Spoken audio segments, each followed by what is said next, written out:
आपली संस्कृती, आपले संस्कार सदा राहू दे आपल्या सोबत। भारताच्या महान ग्रंथांचे आणि काव्यांचे संपूर्ण संकलन सबस्क्राइब करा तिलक।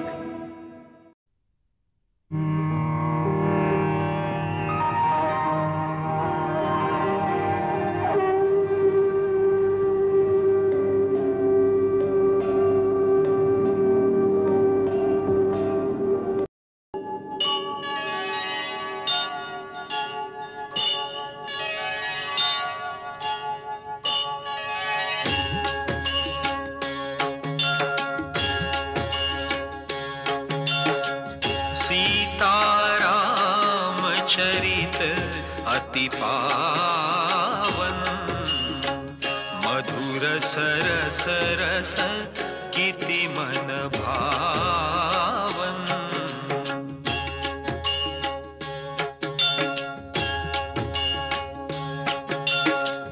युग युग गीत तयांचे गावे, प्रभु गुण गात मना सुख वावे।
काही खाल्ले प्याले की नाही?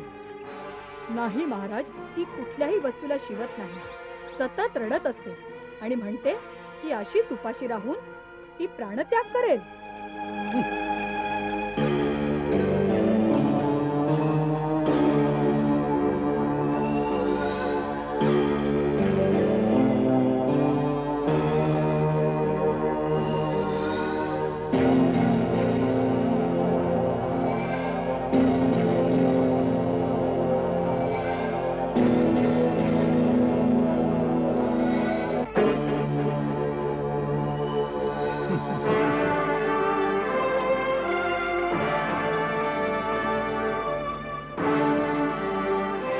ऐकलंय की तुला प्राणत्याग करायचा आहे, परंतु तुझे प्राण घेऊन जायला यमदूतच काय, स्वतः यमराज पण आमच्या परवानगी शिवाय इथं नाही येऊ शकत। तू तेव्हाच मरशील जेव्हा लंकेशाची इच्छा होईल। सुंदरी, तू अजूनपर्यंत रावणाची ताकद नाही ओळखलीस। ज्या शक्तीची तू घमेंड करीत आहेस, त्या शक्ती तुझ्या या अशा पापकर्मांमुळे कलंकित आणि भ्रष्ट झाले आहेत।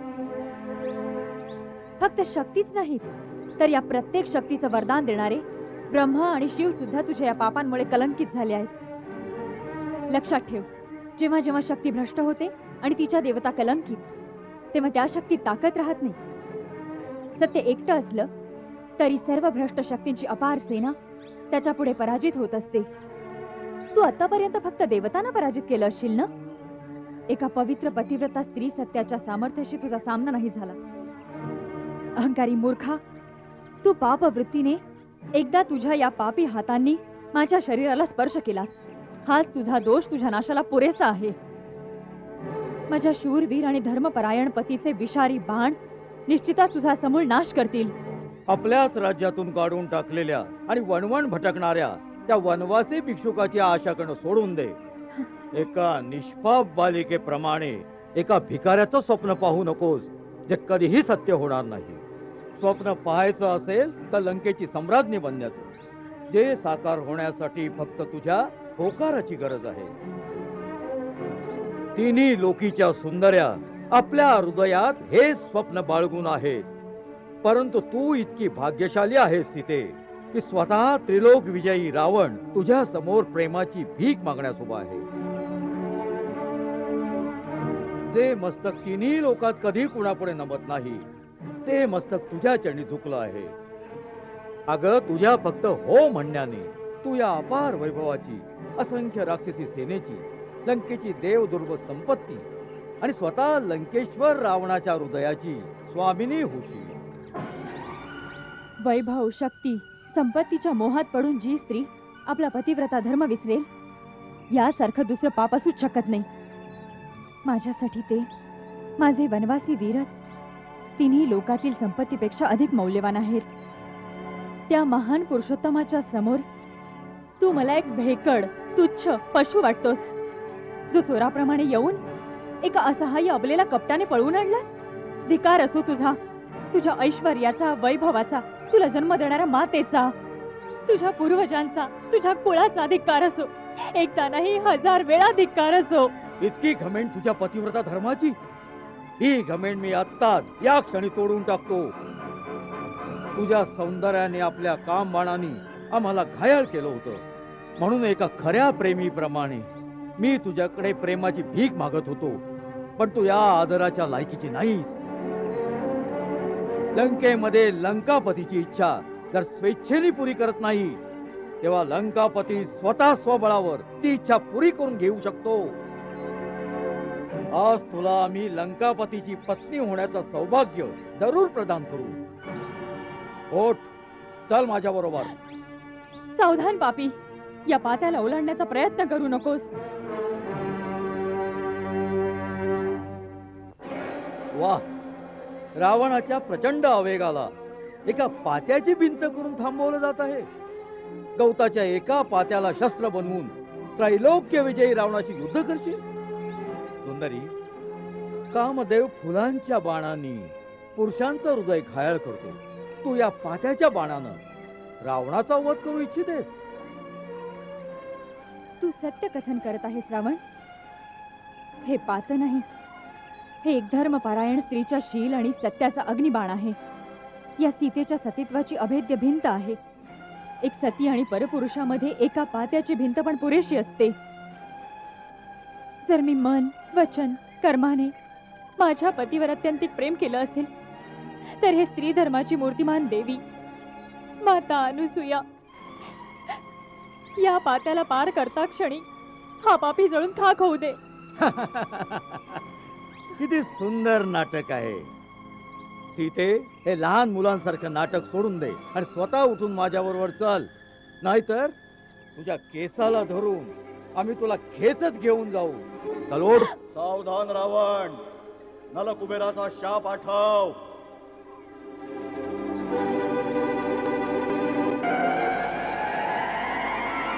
तू माझ्या धर्मपत्नीवर बलात्कार केला आहेस. मी शाप देतो, जर तू कोणा परस्त्रीचा तिच्या इच्छेविरुद्ध कधी शीलभंग केलास तर तुझ्या मस्तकाचे 7 तुकडे होतील.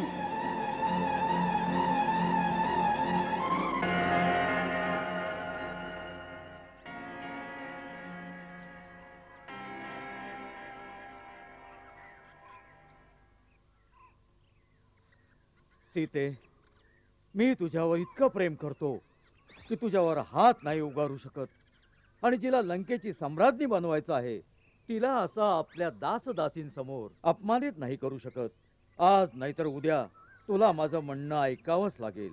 म्हणून आज आम्ही तुला सोडून देतो आणि 1 वर्षाचा कालावधी देतो. स्वतः स्वखुशीनं आमच्या अंतःपुरात ये, नाहीतर आमचे रसोईये सकाळची न्याहारी बनवण्यासाठी तुझ्या शरीराचे तुकडे तुकडे करून टाकतील. तुम्ही सर्व सावधान राहून सीतेचं रक्षण करा. कोणीही पुरुष अथवा स्त्री आमच्या परवानगी शिवाय सीतेला भेटू शकत नाही. यांना मोती, माणिक, सोनं, वस्त्र, अलंकार ज्या वस्तूची इच्छा असेल ते लगेच देण्यात यावं, ही आमची स्पष्ट आज्ञा आहे. सीता तुमची भावी महाराणी आहे. तेव्हा जो कोणीही जाणून बुजून वा चुकून विदेह कुमारीशी अप्रिय बोलणं करेल तर आम्ही समजू त्याला आपले प्राण प्रिय नाहीत.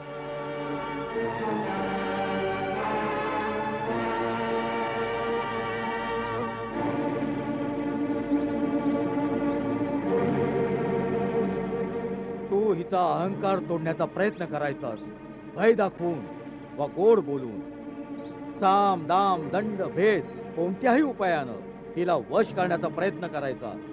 तो कोणीही हिच्या आत्मसमर्पणाची शुभवार्ता आमच्यापर्यंत पोहोचवेल, आम्ही त्याला मागेल तेवढं धन देऊ. जशी आज्ञा महाराज.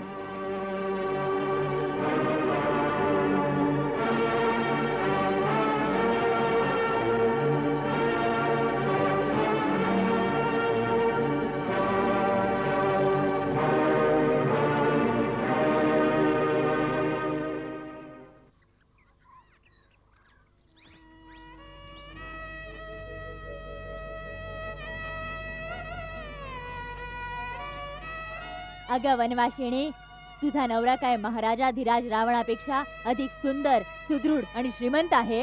अगं बोल, तोंड उघड. काय कमी आहे आमच्या लंकेच्या राजामध्ये? अरे लोक परलोक, यक्ष, नाग, नरनारी आणि सुंदर सुकुमारी सर्व लंकेच्या राजा रावणाच्या निवासात येण्यासाठी व्याकुळ असतात. सरळपणे लंकापतीचं म्हणणं ऐक, नाहीतर याद राख, आम्ही राक्षसिणी आहोत. तुझी ही गोरी काया निळी पिवळी करून टाकू. न राहशील रामाची न रावणाची. काय समजलीस? अरे कांत्यायनी, गजरी, कायमुखी अशा प्रकारे सतावून ही सरळ मार्गावर नाही येणार. तुम्ही सगळ्याजणी जाऊन विश्रांती घ्या. मी समजावते या अभागिणीला. जा, तुम्ही जा.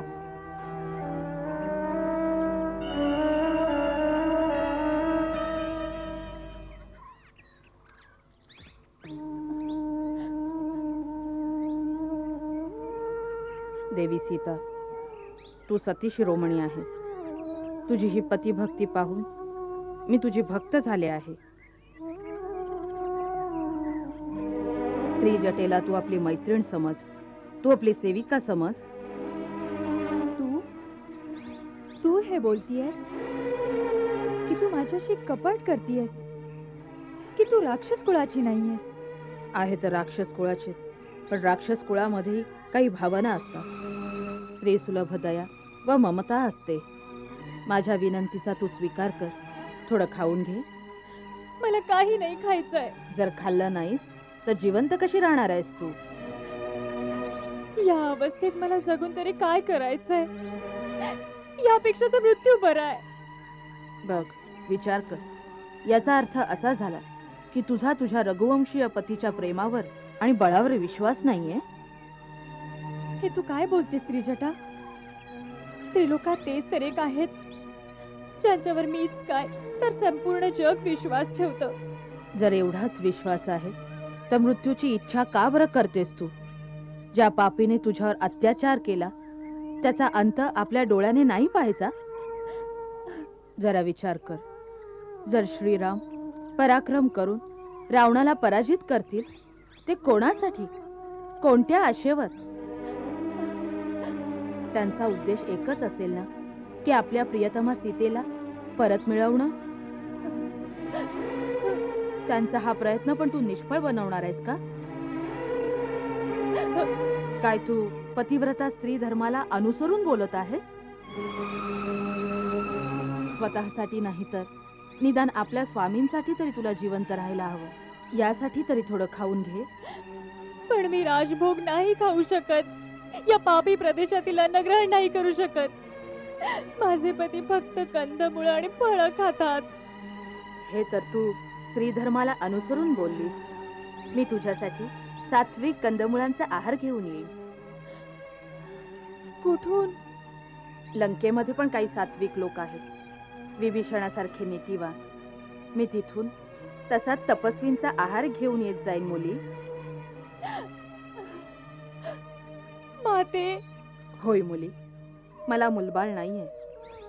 तुझ्यासारखी आदर्श मुलगी मिळाल्यामुळे आज मी धन्य झाले आहे. माते.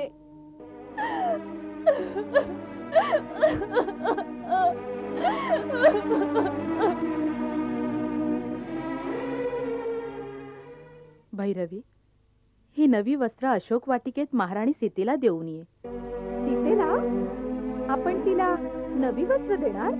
हो भैरवी, ती बिचारी जेव्हापासून आली तीच वस्त्र घालू नये.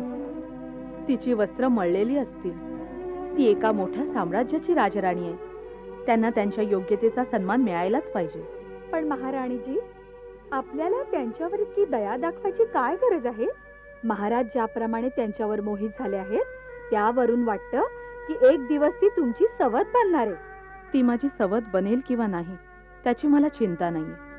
आता ती लंकेच्या राजमहालात आहे, एकटी आहे आणि एक स्त्री आहे, आणि म्हणून मला त्यांना विशेष अतिथीचा मान द्यायलाच हवा. एका सभ्य गृहिणीचं हेच कर्तव्य आहे की घरी आलेल्या स्त्रीच्या आवश्यकतेकडे लक्ष देणं. परंतु महाराणीजी, जास्त चौकशा करण्याची आवश्यकता नाही. जा, त्यांना हे वस्त्र माझ्याकडून भेट कर आणि त्यांना हे पण आश्वासन दे की त्यांना आणखी कोणत्या वस्तूंची आवश्यकता असेल तर अगदी निसंकोचपणे मला निरोप पाठवू शकता. जा.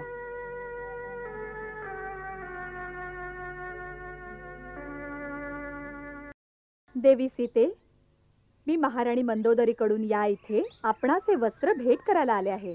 ते परिधान करा. त्यांनी हे पण सांगितलं आहे की एक स्त्री म्हणून त्यांना आपली मैत्रीण समजा आणि ज्या वस्तूची आवश्यकता असेल ती निसंकोच कळवा. त्या सर्व प्रकारे आपलं आतिथ्य करतील. या आतिथ्यासाठी महाराणी मंदोदरीला माझा धन्यवाद सांगा. परंतु ही वस्त्र परत घेऊन जा. मला याची आवश्यकता नाहीये. आवश्यकता तर असेलच. आपली जुनी वस्त्र मळली आहेत ना? नाही, ही माता अनुसूयाने दिलेली दिव्य वस्त्र आहेत. ही कधीही मलिन होत नाहीत. आणि जरी झाली तरीही माझे पती तपस्वी वेशात राहतात आणि मी ही राजसी वस्त्र परिधान करणं स्त्री धर्माला अनुसरून नाहीये. धन्य आहात आपण. माझ्यातर्फे एक गोष्ट आणखी तुझ्या महाराणींना सांग. मला त्याच्या वैभवाची कामना नाही. म्हणूनच त्यांचं हित हेच आहे की त्यांनी आपल्या पतीला कसं तरी समजावून कोणत्याही प्रकारे मला माझ्या स्वामींकडे पाठवून द्यावं. होऊ शकेल की दयाळू रघुवीर त्यांना माफ पण करतील. नाहीतर माझ्या वीर पतीच्या आणि भाऊजींच्या पहिल्या बाणांनी लंकेचा सर्वनाश निश्चित आहे. धन्य आहे ती आर्यकन्या. तिच्या वचनांनी मला भीती वाटू लागली आहे भैरवी. अशा एकनिष्ठ पतिव्रतेवर हात टाकून महाराजांनी घोर पाप केला आहे. त्यांना मी कसं समजावू की अशा एका सती स्त्रीवर अत्याचार करण्याचा एकच परिणाम होऊ शकतो, समूळ विनाश. हे कैलासनाथ, माझ्या पतीचं रक्षण कर. त्यांना सद्बुद्धी दे. महाराजांचा विजय असो. महाराजाला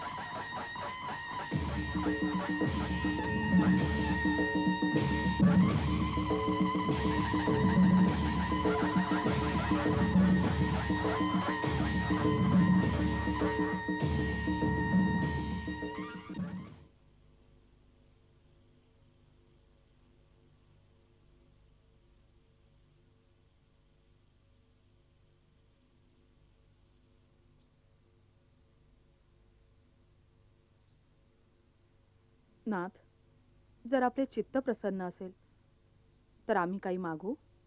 माग. रावणाच्या महाराणीला कोणत्या गोष्टीचा अभाव आहे की तिला काही मागायची गरज पडावी? बोल, काय पाहिजे तुला? सीता. सीता? आम्ही काही समजलो नाही. सीता लंकेसाठी अमंगल रूप आहे. आपल्या कीर्तीवरचा कलंक आहे. तिच्या इथे असण्याने कोणाचंही कल्याण होणार नाही. महाराज, अजूनही वेळ आहे. आपण तिला रामाकडे परत पाठवून द्यावं.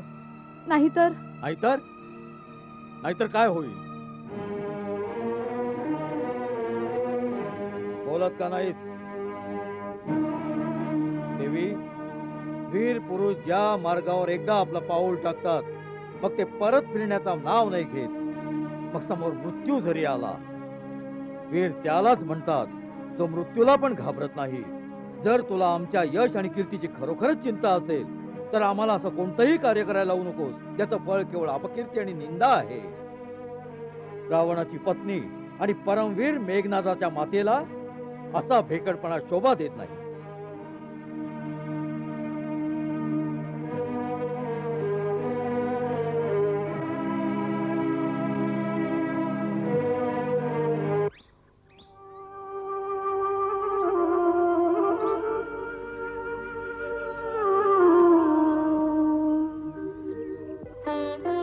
लक्ष्मण, हे पहा.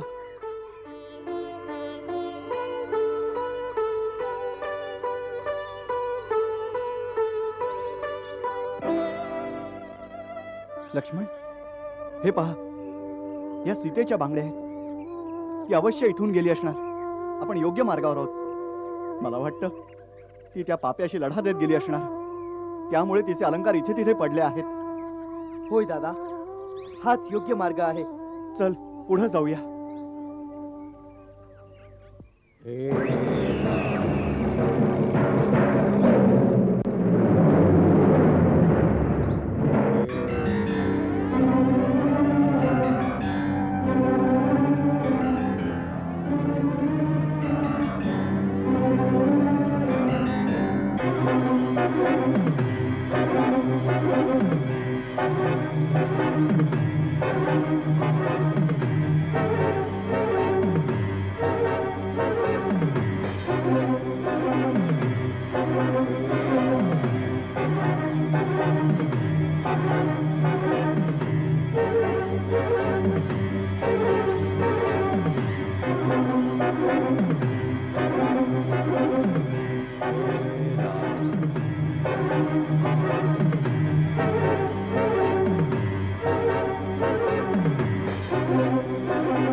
मंगल भाव मनात जपोनी, दशरथ राज आनंदे मनोमानी.